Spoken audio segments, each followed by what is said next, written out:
Hi friends, welcome to our channel. It's Wednesday morning. ஆவாரம் பூ tea தான் குடிக்கிறோம். ஸோ நல்லா வடிகட்டிட்டு இதில் நாங்கள் சுகர்லாம் ஆட் பண்ண மாட்டோம். அப்படியே கொஞ்சம் துவர்ப்பாக தான் இருக்கும், குடிச்சிடுவோம். மார்னிங் பிரேக்ஃபாஸ்ட்டுக்கு வந்து பாஸ்தா தான், வெஜிடபிள் போட்டு பாஸ்தா ரெடி பண்ணலான்னு சொல்லிட்டு அதை அப்படியே வேக வச்சிட்ருக்கேன். பாஸ்தா வேக வச்சதுக்கு அப்புறமேட்டு கீர்த்தியும் அவங்க அப்பாவும் இல்லை நாங்கள் ஓட்ஸ் சாப்பிட்டுக்க போகிறோன்னு சொல்லிட்டாங்க. அதுக்கு தான் கீர்த்தி வந்து சைடில் ஆப்பிள் வந்து கட் பண்ணிகிட்ருக்கா. பட் வேக வச்ச பாஸ்தாவையும் நம்ம பண்ணி தான் ஆகணும். ஓட்ஸும் சப்ஜா சீட்ஸும் கொஞ்சம் நேரம் பாலில் ஊற வச்சாச்சு. 4 பேருக்கும் நான் சேர்ந்து செய்யலான்னு சொல்லிட்டு பிரேக்ஃபாஸ்ட் ரெடி பண்ணால் இவங்க வந்து நடுவில் ஓட்ஸ்ன்னு சொல்லிட்டாங்க. சரி ஓகே, நம்ம பிளானே பண்ணிடலான்னு சொல்லிட்டு கேரட், கேபேஜ், ஆனியன்லாம் போட்டு நல்லா வதக்கிட்டு இஞ்சி பூண்டு பேஸ்ட்டு, காரம், உப்பு, கொஞ்சம் டொமேட்டோ சாஸ் இதெல்லாம் போட்டு நல்லா ஃப்ரை பண்ணி வச்சோன்னா நம்மளோட பாஸ்தா ரெடி ஆகிடும். ஸோ மோஸ்ட்டாக வந்து பார்த்திங்கன்னா ஓட்ஸ் சரி இன்றைக்கி சிம்பிளாக ஓட்ஸோடு முடிச்சிடலாம் அப்படின்னு சொல்லிட்டு நான் சொன்னேன்னா, இல்லை எங்களுக்கு டிஃபன் தான் வேணும்னு சொல்லுவாங்க. சரி ஓகே, நம்ம இன்றைக்கி காயெல்லாம் அரிஞ்சு மார்னிங்கே நல்லா சூப்பரான டிஃபன் செஞ்சு கொடுக்கலன்னா, இல்லை எனக்கு இன்றைக்கி ஓட்ஸ் தான் வேணும்னு நினைப்பாங்க. இப்படி தான் எங்கள் வீட்டில் மாற்றி மாற்றி பேசுவாங்க. இப்போ பிளான் வந்து என்னோடய பாஸ்தாவும் நான் செஞ்சு முடிச்சாச்சு. எல்லாத்தையும் போட்டு மசாலா போட்டு கிளறி ஒரு 5 மினிட்ஸ் வந்து கொஞ்சம் க்ளோஸ் பண்ணி லிட்டு போட்டு மூடி வச்சுருந்தேன்னா நம்மளோட பாஸ்தா ரெடி ஆகிடுச்சு. ஓட்ஸும் சப்ஜா சீட்ஸும் வந்து பால் ஊற்றி ஒரு 15-20 மினிட்ஸ் வந்து ஊற வச்சுட்டு அதில் வந்து பாதாம் ஒரு 5 to 6 பாதாம் வந்து தோல் உரித்து போட்டுட்டு அந்த ஆப்பிளையும் கட் பண்ணி போட்டுட்டோன்னா இதுதான் அவங்களோட பிரேக்ஃபாஸ்ட். இதில் சில பேர் வந்து ஹனி இல்லை சக்கரை அது மாதிரி ஆட் பண்ணுவாங்க.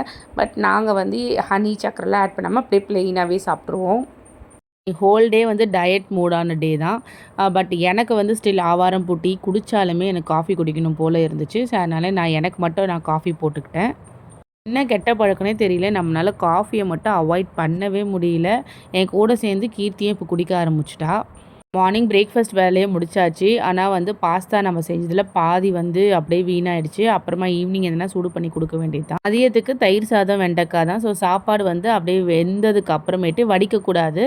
அப்படியே அதுலேயே கொஞ்சம் பாலை ஊற்றி ஆற வச்சுட்டு அப்புறமா லாஸ்ட்டாக வந்து ஆறுனதுக்கு அப்புறமா தயிரை ஊற்றி தேவையான அளவு உப்பெல்லாம் போட்டு செக் பண்ணிவிட்டு நம்ம க்ளோஸ் பண்ணி வச்சிட்டோன்னா சூப்பராக நல்ல ரொம்ப க்ரீமியான தயிர் சாதம் ரெடி ஆகிடும்.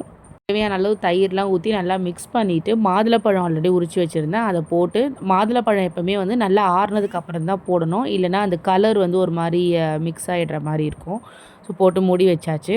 அதுக்கப்புறமா வெண்டைக்காய் ஃப்ரைக்கு வெண்டைக்காவெல்லாம் அரிஞ்சு வச்சாச்சு. வெனஸ்டேனா நாங்கள் வந்து வெஜிடேரியன் டே. ஸோ அதனால் வந்து நாங்கள் ரொம்ப சிம்பிளாக தான் இருக்கும் எங்கள் மெனு பிளானிங் எப்போவுமே.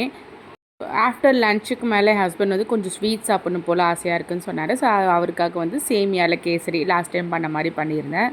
மதியம் செஞ்ச கர்ட் ரைஸ் வந்து பாதி அப்படியே மீந்துடுச்சு. வேறு ஒன்றும் பண்ண முடியாது, அப்படியே எடுத்து ஊற வைக்க வேண்டியது தான்.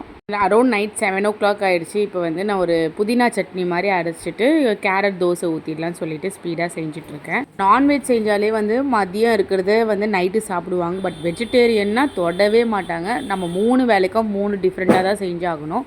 ஸோ அதனால் இப்போது வந்து புதினா சட்னியும் கேரட் தோசையும் செஞ்சு முடிச்சிட்டேன். ஃபஸ்ட்டாக நாங்கள் வந்து 7:30 to 8:30க்குள்ளே எங்களோட டின்னரை முடிச்சுடுவோம்.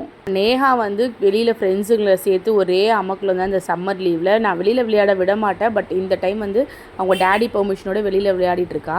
நைட்டு 9:30 வரைக்கும்லாம் விளையாடிட்டுருக்கா. இப்போ அவங்க அக்கா கூட ஸ்னேக் அண்ட் லேடர் வந்து ஃப்ரெண்ட்ஸு கூட கூப்பிட்டு வந்து விளையாடிட்டுருக்கா.